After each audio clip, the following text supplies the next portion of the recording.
জাহান্নাম থেকে একেবারে কোন রকমে বের হয়ে আইসা সর্বশেষ জান্নাতে যেটা ঢুকবে ওই ব্যাপারে কিন্তু আমি মুহাম্মদ সাল্লাল্লাহু আলাইহি ওয়াসাল্লাম জানি। কে জানিয়েছে? আল্লাহ সুবহানাল্লাহ। যে সব চাইতে কম পাবে, সবচাইতে কি এর চাইতে কম আর কেউ পাবে না। তাকে আল্লাহ কি বলবে?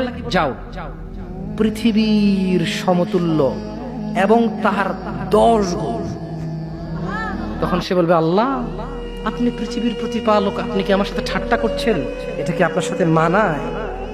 আল্লাহ। বর্ণনাকারী বলেন, তখন আমি রাসূলুল্লাহ সাল্লাল্লাহু আলাইহি সাল্লামকে এমন ভাবে হাসতে দেখলাম যে রাসূলুল্লাহ সাল্লাল্লাহু আলাইহি সাল্লামের চোয়ালের দাঁতগুলো দেখা গেল।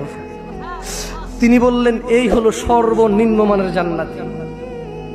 বলেন আপনি কি ভোগ করতেছেন আর কি অপেক্ষা করতেছেন? বলেন, বলতে পারবেন? বলতে পারবেন?